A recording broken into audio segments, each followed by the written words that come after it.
Hey guys, it's Gaymer, and today I'm back with another Crux visual novel game. This one is called The Babysitter. I think this one said that it had more intense scares and story-driven choices. Choices that were... No, that's not right. The story's driven by choices. Something like that. This is a little different than the other stuff. A child minder required tomorrow evening for our 12-year-old daughter at Westfield Groves. Reference checks will be conducted. Let's apply for it. Are we the babysitter? Are we evil? One day later.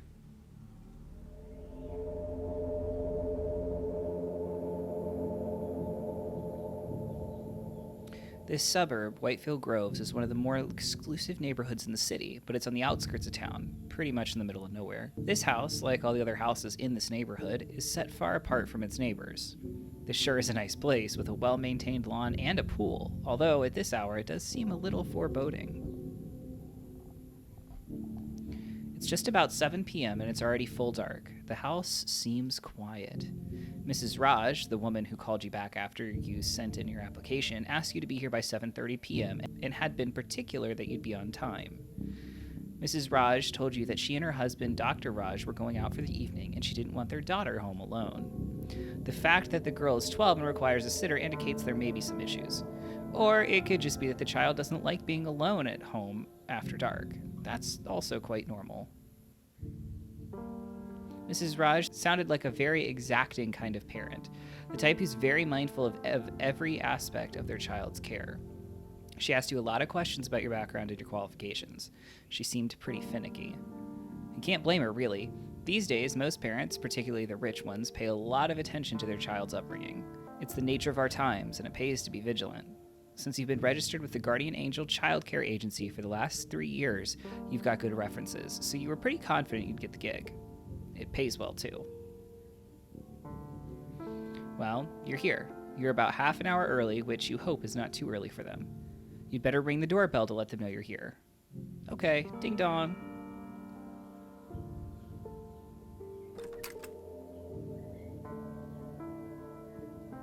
Dr. Raj. Ah, yes, of course, you must be the babysitter. I'm Dr. Raj. My wife told me you'd be here. You're early. That's great. Do come in. He steps aside and you walk into the house. The lounge area overlooks the lawn and the pool through the tinted black windows on your left. The floor underfoot is real wood and the furniture looks like it costs a fortune. I'm so glad we found you on such short notice. Shreya, that's my wife, was quite worried we wouldn't be able to get a sitter on time. You see, I got an invitation to speak at a late evening segment of a medical convention just 2 days ago, so the whole situation came about rather abruptly. Shreya is very particular about in whose care we leave Maya, our daughter. We had a bad experience with our last sitter. She's very cautious when it comes to Maya. You sense mild apology in his tone. It's all right. It's important to be diligent when it comes to such matters. That's very true. I can see why you gained her confidence. I'll go in and tell her you're here. She's just getting ready. I'll then grab my coat and head out to the car, so I'll see you next when we're back. It was a pleasure meeting you. Do make yourself comfortable. Shreya will be out in a second. Dr. Raj leaves you and you wait for Mrs. Raj, who he referred to as Shreya. He seems pleasant, if a little absent, a rather stark difference to Mrs. Raj, who sounded formal and humorless on the call. It must be pleasant here during the day, the glass doors on your left letting in natural light, but now at night the windows look out into darkness and the trees bordering the lawn throw deep shadows. It's understandable now why they would not want their child to spend a late evening alone. The house is large and isolated from its neighbors. The neighborhood itself is rather lonesome. Children with their active imaginations can easily get distressed after dark in such an environment, every creak and every night sound taking on sinister undertones.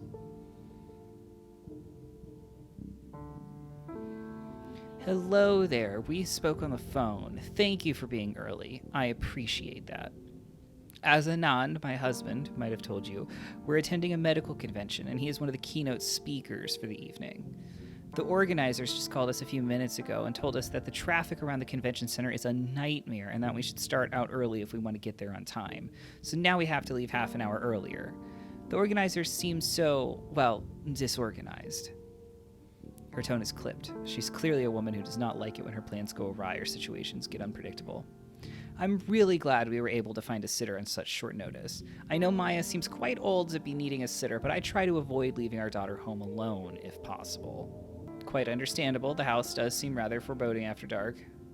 Or no, well, because that she might think we're like insulting her house. So yes, children can require supervision even at this age. I suppose so.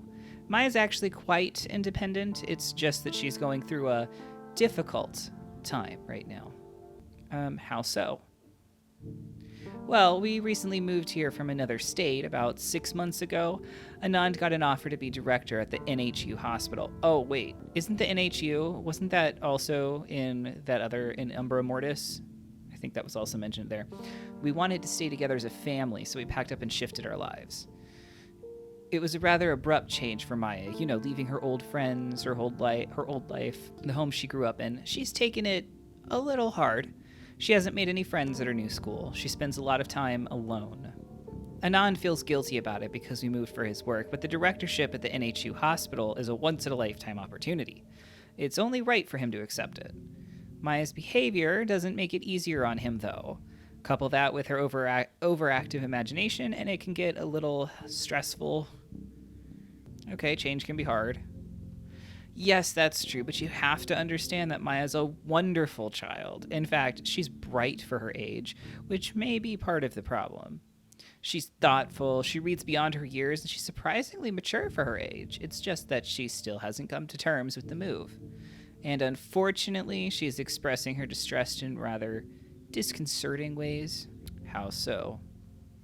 She's struggling with a lot of emotions. She's turning 12, so she's on the cusp of her teenage years. She's in a new school, and you know how difficult that can be at that age. Hormones, boys, all the rest of it. Anand and I are busy for much of the day, but we try to talk to her about her feelings whenever we can, but that's not been going too well. The problem is she refuses to speak plainly about her feelings. Instead, she makes up outlandish stories and lets her imagination run amok, and she tries to draw us into her morbid make-believe tales. Her counselor says it's a coping mechanism, a kind of stress response adopted by bright children, possibly a way to get attention, perhaps a way of telling us that she wants to leave and go back to her old life. What's troubling is that she's never been this way before. She's normally not an attention-seeking child. Anything I should be careful about? Any triggers I should avoid? Well, not really. Like I said, she's perfectly normal and not really a difficult child. She can be a little moody at times, but that's all. And she might, if you probe, try to scare you with some of her stories. About this house, for example. What kind of stories? Just silly, juvenile stuff, the kind kids tell each other when they gather around a campfire and try to scare each other, I suppose. Don't you have somewhere to be? We've been talking for a long time. She may have overheard something about this house, and she's latched onto it and blown it out of proportion. It troubles us how morbid and disturbing her imagination can be. About this house? Yes, I'd rather not get into all of it. It's just nonsense anyway, and besides, that's exactly what she wants, for us to get drawn into her hysteria. In any case, her counselor has also told us not to engage or react, so if she does try anything, please be patient, be firm, but gentle. What Maya needs now is a little sanity. So about tonight. She's already eaten dinner, and her bedtime's at 9, which is just under 2 hours away. The time should pass quickly. There's snacks in the kitchen if you should need it. She pauses and appears to be searching for words. I know that I may have come across a bit severe when we spoke earlier on the phone. I have to be careful about who I choose to care for Maya. She's having a hard time as it is. That's okay. Thank you. I know now that I had nothing to worry about. I'm impressed by your understanding of children. You must be great with them. I'll ask Maya to come in so you can meet her.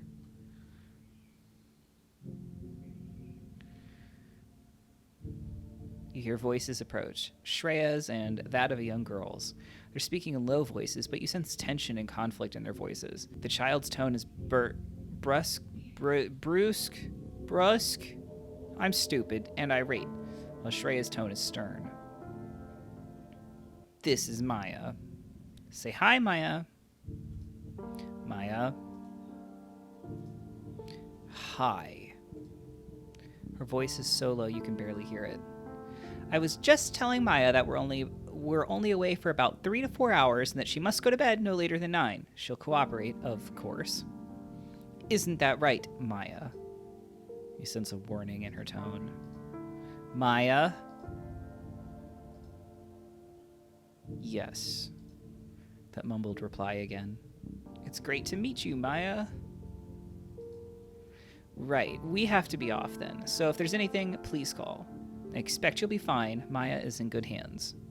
Don't worry, we won't need to. Everything will be all right. Thank you. Goodbye. A few minutes later. Mr. and Mrs. Raj have left. An awkward silence descends as Maya stares at you. There's about an hour and 30 minutes to go before her bedtime. What would you like to do?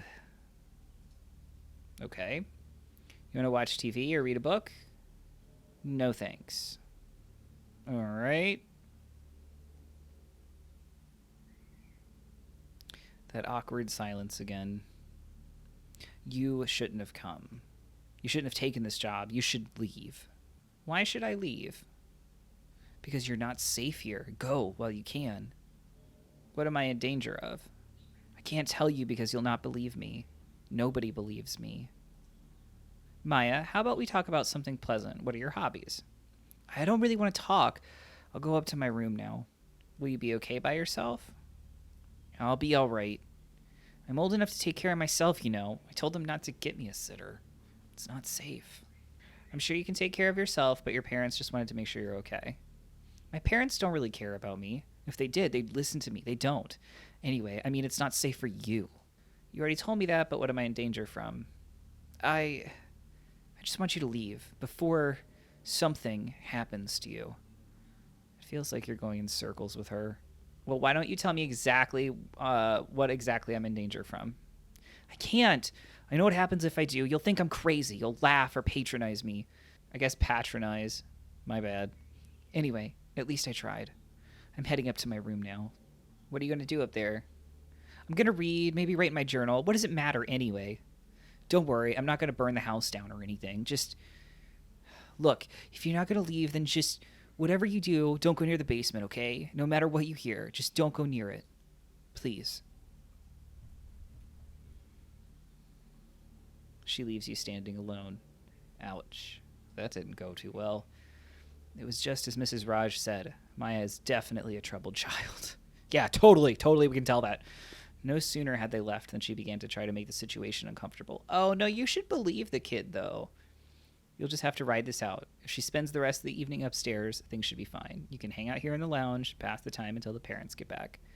Should be easy to do. Still, the conversation with Maya has left a bad taste in your mouth. She definitely seems like a bright young girl. It's a pity she's struggling with the pains of changes in her life. But growth only ever comes from change, and that's something she'll learn over time. You decide to wait it out on one of the comfortable couches here. It sure is as comfortable as it looks. You practically sink into the plush leather.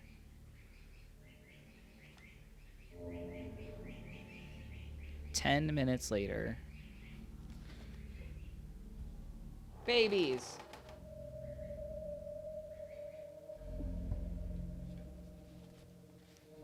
What was that?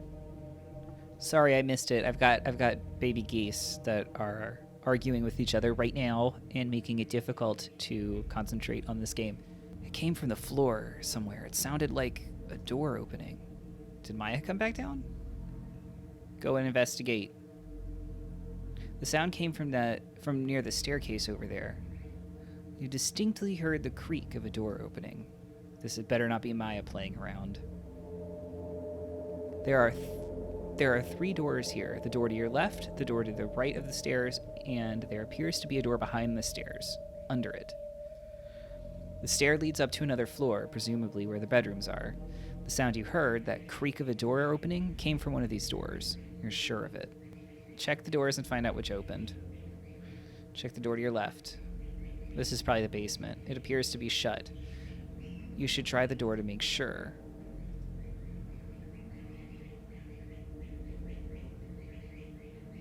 I clicked it. Click it again. It's locked. Check to the right. It's also locked. All right. Check under the stairs. The door is ajar. This must have been the sound you heard. Through the gap of the doorway, you see only darkness. Oh, I'm scared.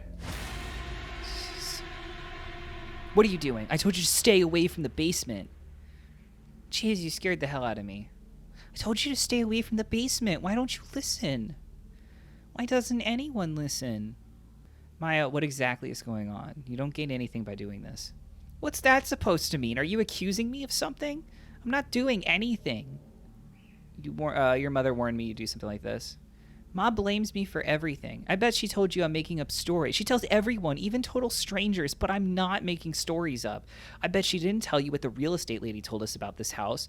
I just came downstairs now. I heard you moving around downstairs, and I came to check that what you were up to. And I saw you near the basement door, even though I told you not to go near it, no matter what you heard. So, who opened the door? It wasn't me, okay, if that's what you're saying. You know what? You're all the same. All of you think I'm lying, even my counselor. Maya, what's really going on? If I tell you, you'll just call me a liar and you'll accuse me of stuff I didn't do. So I'm not going to tell you anything. Do whatever you like, but for your own sake, stay away from the basement, no matter what you hear. What did the real estate agent tell you? Great. She's gone back upstairs again. This is not going well. You're just going to have to ride this out somehow until her parents get home. This is definitely uncomfortable. No wonder Mrs. Raj is concerned about the girl. Children express stress in varied ways. You've seen this in children who are going through traumatic changes in their lives. The poor girl. You better close the door. Not that you're overly alarmed about what Maya said, but the sight of the open door is a bit creepy. Just close that right up. There. That's better. Back to the comfortable sofa, staring into the darkness of the lawn. You'll sit tight till her parents get home. A few minutes later.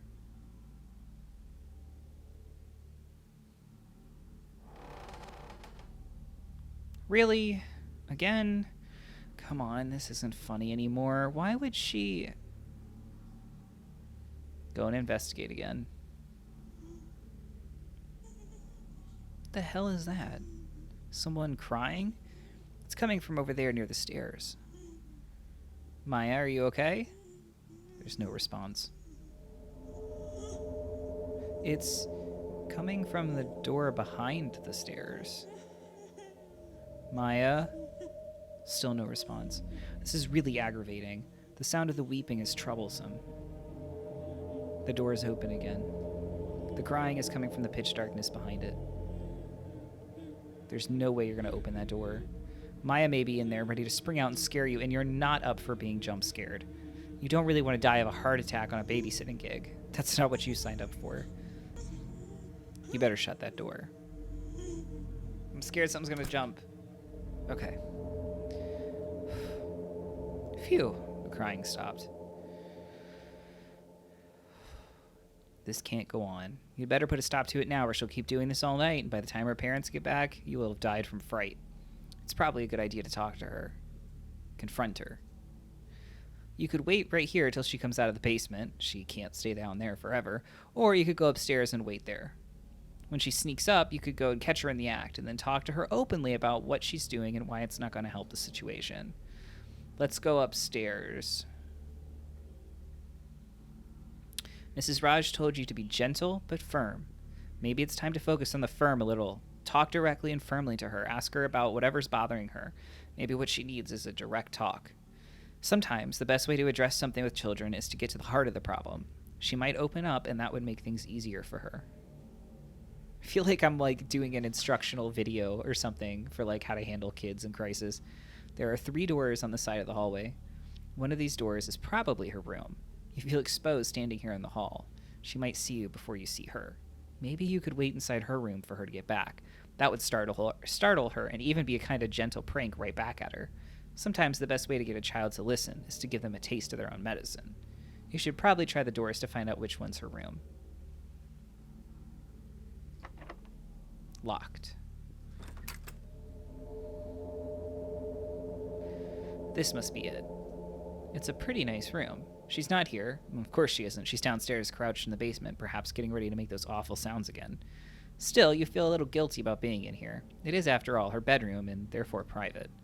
If she doesn't show up in a couple minutes, you'll leave. Still, it would be good to startle her a little, illustrate what it's like to get jump scared by someone. A pretty neat desk for a 12-year-old.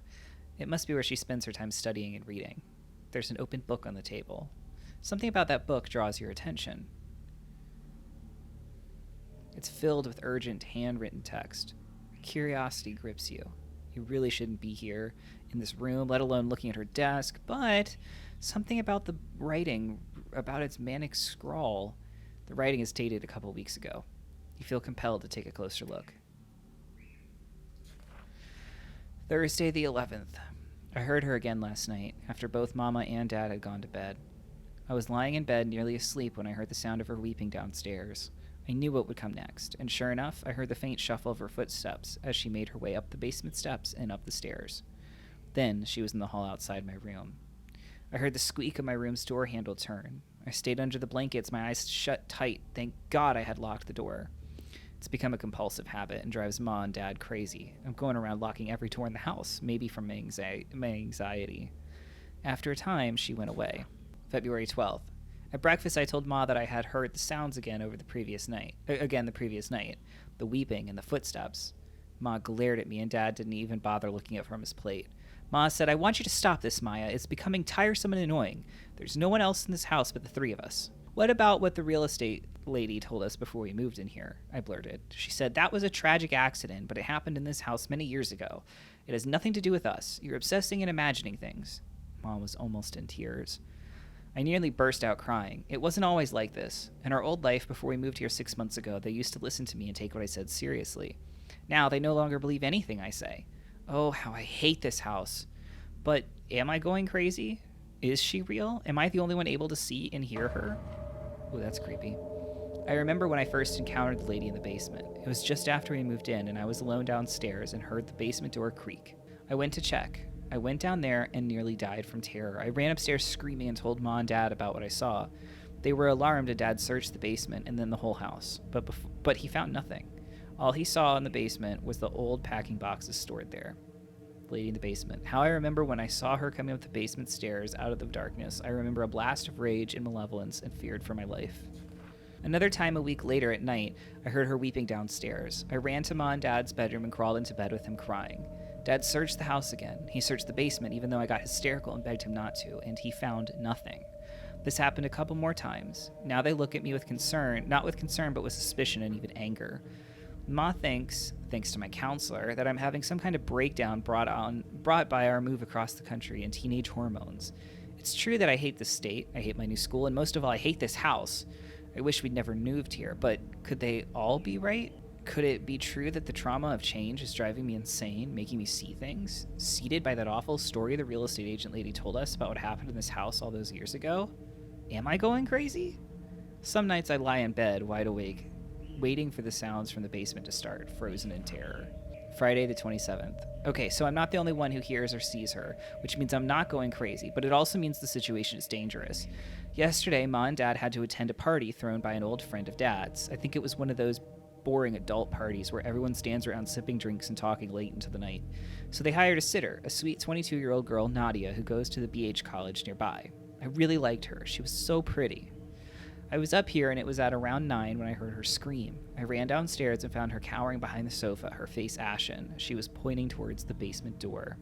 And I knew at once that Nadia had seen her too. I asked Nadia what happened. She said that she heard the basement door opening, and then a few minutes later, the sound of someone weeping. She thought it was me and went to investigate.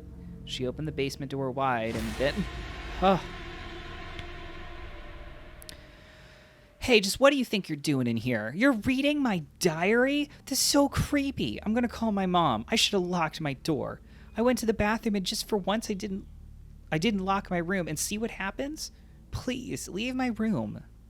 Wait, I heard those sounds too, from the basement, the weeping. Oh God, you shouldn't be in this house.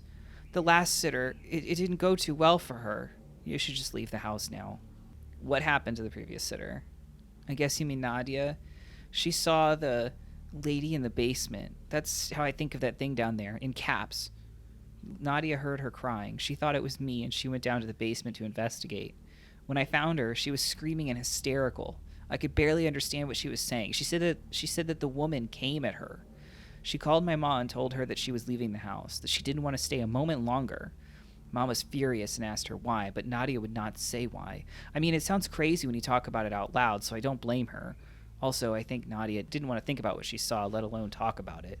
She was so shaken. Nadia was up here with me when Mom was talking to her on the phone. She just listened to Ma wordlessly, and then she left without a word. When Ma came home, she was furious with me. With you? Yes, she thought I subjected Nadia to my wild tales and scared her away. That's why I didn't want to tell you anything about it, anything about all this. I just wanted you to stay away from that basement because I knew you wouldn't believe me and because I didn't want Ma to say that I scared you away. What was the story the real estate agent lady told you? Before we moved here, Dad wanted to find a place near the hospital where he's working, so we got in touch with this real estate firm, and she showed him a bunch of houses. Ma didn't like any of them. Finally, the agent told him that she had one more place on her file. She brought us here. Ma loved this place at once. It was spacious, had a nice lawn, a pool, 2 floors. What's not to love? Even better was the rent. I remember how Dad said he was really happy about how cheap the rent was considering its size. The only issue with the house, Ma said, was that even though it's part of this suburban property, Whitefield Groves, it looked a little run down. That was when the real estate agent told Dad and Ma the story. She said that the last long-term residents lived here nearly a decade ago, a family of 3. The man was some kind of businessman, and he used to travel a lot. His wife was a housewife, and they had a 4-year-old girl. The wife had some kind of ongoing mental disorder. Depression, I think. Some kind of psychosis. She would hear voices or see things. She was taking medication for it. At one point, she began to believe that her husband no longer loved her, and he was plotting to kill her. It could have been the long hours alone, or maybe she was slowly descending into madness, but at some point she broke, and in a moment of madness, she killed her daughter and herself. I asked the real estate agent in which room she'd done it, and she said she didn't know, but I think I have a pretty good idea of where it happened.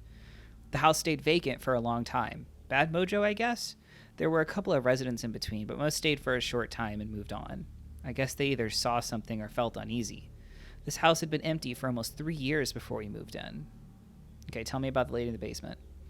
I heard the sounds about a week before we moved in here. First, the basement door kept opening by itself. Oops, I accidentally clicked it. I was too scared to go near it, so I kept ignoring it. I thought it was maybe a draft. Once it opened when Mom was with me, and she just shrugged and said the door was stiff, and so it sprang open. She said we could get it fixed. But then, one day, I heard the weeping, and I couldn't help myself. I went to the door, and I went down there, and I saw her. I saw her. I've been living in terror ever since. I saw her. I hear her some nights. Sometimes she just weeps. Some other times she wanders the house. Nobody believes me. Ma and Dad think I'm making it up to get them to leave here and go back to our old life. I don't know what the lady in the basement wants. I don't even know what she is, but when I saw her, I sensed such rage and despair. I know she wanted to harm me, even kill me if she could. But I knew at once who she was. She was the lady from the story that the real estate woman who got us this house told us. That's pretty crazy. Yeah, that's a lot. Yup, sure is. You wonder how any of this is possible. Could any of this be real? Do you believe me now? Yes. Wow, thank you. It's great that at least someone doesn't think I'm crazy. I've been living with this for a while now. I'm losing weight. The counselor at school thinks it's because of the move and the changes in my life, but I know why it is. It's hard for me to concentrate in class. I keep thinking about her, of the madness that drove her to kill her own daughter and take her own life, and I get scared. What if I go mad like that? Maybe that's what she wants. I'm sorry to hear that. Yeah. I no longer talk about it to Ma and Dad. At one point, they began talking about putting me on medications. I don't want that. I don't want to be one of those kids, a walking zombie hopped up on prescription drugs. So after that, I just let them have their story. Yeah, it was change. Poor old Maya misses her school and her friends. Look, just leave, okay? Leave this house and go. I'm stuck and I have no choice, but you do. I'll wait for your parents. I mean, in real life, I'd get the fuck out of there if it was like that, but I'll wait for your parents. That's nice of you, but it's dangerous. I can't ask you to do that. What if something happens to you? Nadia, the previous sitter, I think she saw something terrible down there. Sometimes I think that maybe the lady in the basement is looking for her child. Maybe mothers who hurt their children are never able to forgive themselves, even after they die. You should go. Mom will probably blame me again, but I'll handle it. I told you I'm not leaving you here alone. Thank you. That's very sweet of you, and brave. I wish I was that brave. Would you mind if I go to bed now? I'd like to try to sleep. I'm exhausted. Sure. I hope we don't get jump scared. I'm so nervous. Well, you're back downstairs again. You're going to sit tight. You know you're doing the right thing. No matter what, it wasn't a choice. It wasn't right to abandon her and flee. Not when her parents asked you to watch her. The kid's all right after all, and leaving her alone while her parents are away, especially after they entrusted her in your care, just didn't feel right. And if any of this is true, the insane story of the woman in the basement, why, you're going to have to deal with whatever comes. Time passes. Nothing so far.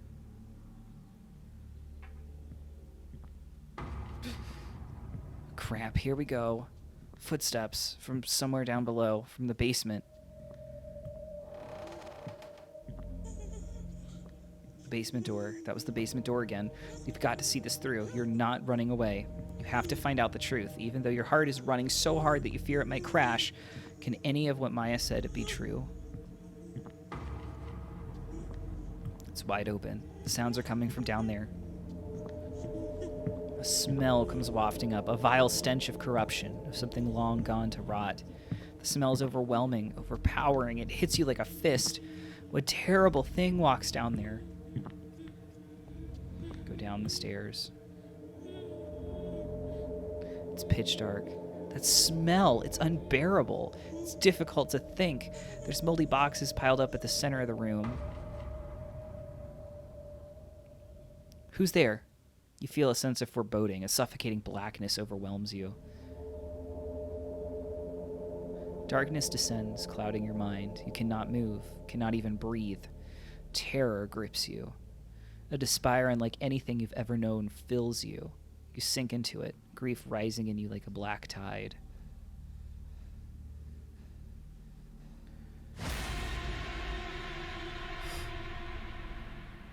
Did we die? You find yourself slumped on the sofa in the lounge. Your head aches. Your hands are shaking. You spring to your feet. Ah, you're up. What happened? We found you downstairs in the basement. In the basement of all places. You were lying on the floor, passed out. Maya told us to look for you there. When we got home, we found Maya upstairs quite shaken. She was near hysterical. She told us she heard you scream and that you might be hurt in the basement. It took us a lot of effort to calm her down. She kept saying it was her fault and that she should not have accepted when you insisted you'd stay. She said you talked to her about what she calls the lady in the basement. She said that you told her you believed her. It's shameful that you would encourage her like this, play along with the delusions of a child. Shreya will be here in a moment. She wants to talk to you before you go. Goodbye. Well, I guess we're not coming back to this job. Hey. Ma will kill me if she sees me talking to you, but I had to see you before you left. Did you see her, the lady? Did you see her? Yup. I knew it. You see, I was telling the truth. Thank you for believing me. I'm so glad you're not hurt. I can't believe that you stayed on despite what you knew. I know that must have taken a lot of courage. That means a lot. Maybe I could be like that and have that kind of courage too. I'm sure you can. Thank you. Well, I really have to go now before Ma sees me talking to you. She'll come down hard on you. That's just the way she is. Don't feel bad. Until she sees it too, she'll never believe. I'm sorry all this happened to you. You never asked for this. Will you be okay? Yeah, I know I'm not crazy now. And you went down there and faced her. I'm gonna try and face my fears and be brave too. Thank you for showing me that I can. Bye. I think that was the good ending. I'm going to go with that's a good ending. I must say that I am sorely disappointed. We put you in charge of looking after her, and Anand finds you lying passed out in the basement. He says you weren't drunk or on drugs, but I find that hard to believe. At least you stayed on, unlike our last sitter, who left the child alone and fled. But I'm not sure I should be grateful for that considering the situation. You encouraged my daughter's sick fantasy, and you've probably set back our progress with her by weeks in doing so. Your daughter isn't lying. There really is someone or something in this house. Really? So she dragged you into her hysteria and you believed all of it? This is exactly why our counselor warned us not to do. Since you work with children, I thought you would know better. There's nothing wrong with Maya. It's the house. Goodbye. We'll be passing on our feedback to your agency. Well, fuck you. Well, that didn't go as you planned. You've been shown out rather unceremoniously. Mrs. Raj was clearly furious. So was Dr. Raj, but what Maya said, what you saw in there, that sense of abject despair that washed over you in the dark. As you leave, you turn to the house. You think of all that happened. And you wonder.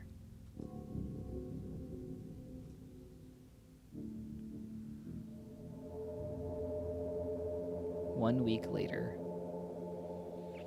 Babysitter needed, urgent. Childminder required tomorrow evening for our 12-year-old daughter at Westfield Groves. Reference checks will be conducted. It's good. Another good Crux game. Another good one. I really, really, really liked that one. This is probably one of my favorites so far. Really liked it. If you liked it too, be sure to show some love, like and comment on here to let me know you liked it. And go check this out on Itch.io. It's a free game. All of Crux's games are free, I think. So go to their Itch.io page and check it out for yourself. See if there's other endings. Be sure to come back tomorrow for another video. And yeah, see you guys next time. Bye.